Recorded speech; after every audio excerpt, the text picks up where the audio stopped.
दोस्तों और एक बार फिर से स्वागत करता हूं मैं आप सभी का आपके अपने चैनल लोन हेल्प इंडिया में। और आज के इस वीडियो में हम लोग बात करेंगे लोन के सेटलमेंट के बारे में। अगर आपका भी एक या एक से ज़्यादा लोन है, मल्टीपल लोन्स है और उस ट्रैप में, उस दलदल में आप लगातार फंस चुके हैं, आपका बिजनेस में लॉस हो चुका है, शेयर मार्केट में लॉस हो चुका है या किसी और जगह किसी भी तरीके का पैसा लॉस हो गया या आपकी जॉब चली गई, जिस वजह से आप लोन का पेमेंट करने में फ़िलहाल असक्षम है या लोन का पेमेंट नहीं कर पा रहे।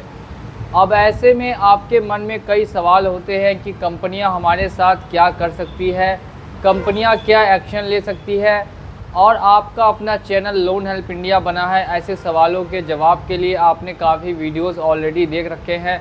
आज के इस वीडियो में हम लोग डिटेल में बताएंगे कि आपको लोन ट्रैप में फंसने के बाद स्टेप बाय स्टेप क्या करना चाहिए और कैसे इन सभी चीज़ों से निकल सकते हैं। जिन्होंने भी अभी तक चैनल को सब्सक्राइब नहीं किया है वो लोग सबसे पहले चैनल को सब्सक्राइब कर ले और बेल आइकन को प्रेस कर दें। अगर आपके ऊपर भी 5 लाख, 7 लाख, 8 लाख का लोन है, आपने स्टार्टिंग में एक लोन लिया, एक लोन को क्लोज़ करने के लिए दूसरा लोन लिया, दूसरे लोन को क्लोज़ करने के लिए तीसरा लोन लिया और इसी तरीके से लगातार लोन लेते लेते एक समय ऐसा आ गया कि आप अब इतना फंस चुके हैं कि अब आप वहाँ से निकल ही नहीं पा रहे।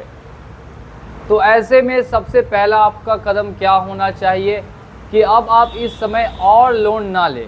अगर आप इसके बाद भी और लोन लेते हैं तो समझ जाइए कि ये जो चीज़ है, अगर आपके पास अभी 5 लाख है तो कल होके 10 लाख हो जाएगी, परसों होके 20 लाख हो जाएगी। लेकिन लोन ख़त्म करने के लिए कभी भी लोन लेना नहीं चाहिए और जो भी व्यक्ति ऐसा करते हैं वो लगातार ही इस चीज़ में फंसते जाते हैं।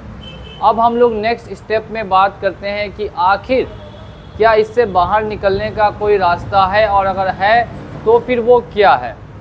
अगर आप पेमेंट नहीं कर पा रहे हैं तो सबसे पहला जो आपको काम करना है, मैं हर वीडियो में आपको बता रहा हूं, लेकिन इस वीडियो में और ज़्यादा मैं आपको नॉलेज देने की कोशिश करूंगा तो आप वीडियो को देखते रहेंगे।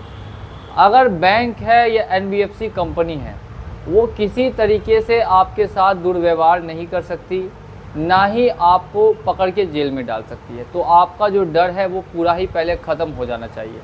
अब इसके बाद अगर हम लोग बात करते हैं तो आपको एक और चीज़ का ख्याल रखना है कि कंपनी को या बैंक को आप एक बार मेल करके एक जानकारी दे दें, इन्फॉर्मेशन दे दें कि आप अभी पैसा भरने में सक्षम नहीं हैं, और इन केस अगर आप मेडिकली अनफिट हैं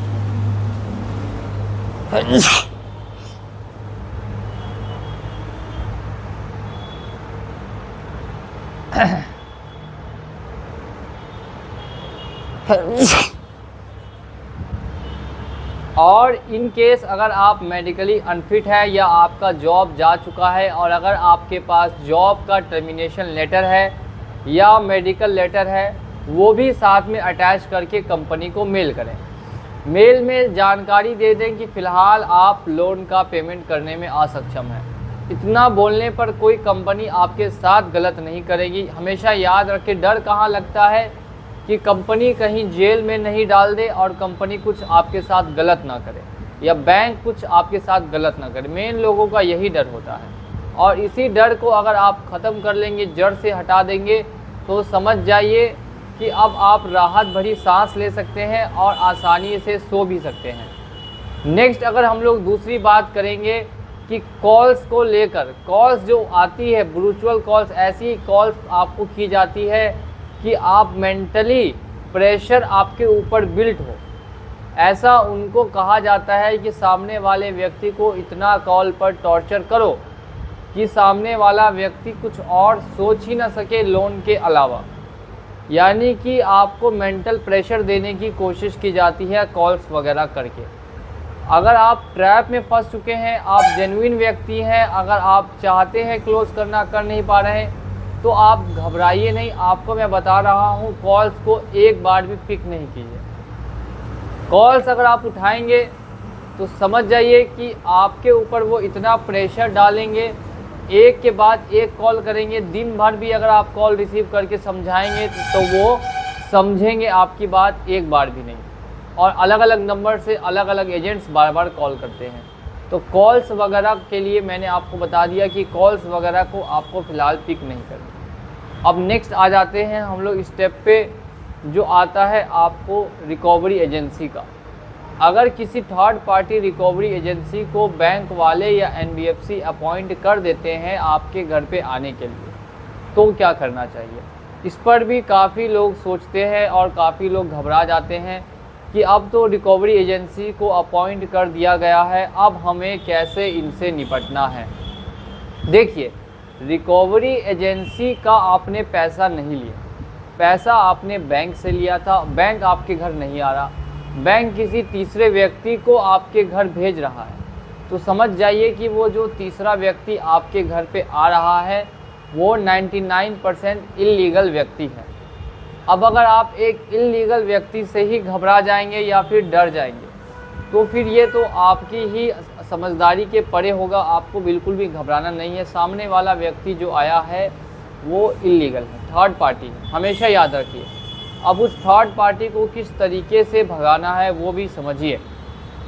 आपको उनसे मांगना है ID कार्ड, ऑथराइजेशन लेटर, और साथ साथ में अगर ये दोनों चीज़ वो नहीं लेकर आ सकता, आप होम विजिटिंग लेटर नहीं ला सकता, तो समझ जाइए DRA लाइसेंस अगर उसके पास नहीं है तो समझ जाइए कि अब आप उसके खिलाफ़ कंप्लेन करने के लिए तैयार है। जल्द से जल्द उसकी फ़ोटो, उसका वीडियो कुछ भी बना लें और कल ही होकर उसके खिलाफ़ कंप्लेन कर दें।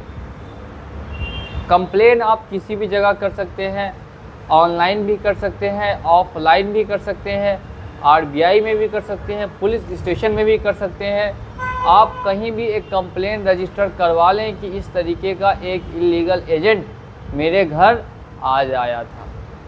अब ऐसे में क्या होगा, आपके पास जो हाथ में प्रूफ्स है उनके आधार पर आपने कंपनी पे उल्टा दबाव डाल दिया। अब कंपनी या बैंक वाले उल्टा दबाव में आ जाएंगे और फिर दबाव में आने के बाद आपको परेशान करना कम कर देंगे या फिर बंद कर देंगे। तो इस तरीके से कुछ आपको लोन को हैंडल करना है। अगर आप इनको टालते रहेंगे किसी तरीके से 6 महीने 8 महीने अगर आप टाल देते हैं, तो 6-8 महीने के बाद आपको ऑफ़र आते हैं सेटलमेंट के। सेटलमेंट में भी आपको मिनिमम पे ही सेटलमेंट करना है। जैसा कि मैं हर वीडियो में आपको बताता हूँ, मिनिमम का मतलब हो गया 20% 30% पे ही सेटलमेंट करना है, उससे ज़्यादा पे आपको सेटलमेंट नहीं करना है। तो इन चीज़ों का आपको ध्यान रखना है और ध्यान में रखते हुए सेटलमेंट लेटर कंपनी को भेजिए। 20% पे ही पैसा आप पे कर सकते हैं या मैक्सिमम 30% पे ही कर सकते हैं। आज या कल बैंक या कंपनी इतने % पे राज़ी जब हो जाए, आप पेमेंट करके और लोन को हमेशा के लिए क्लोज कर दें।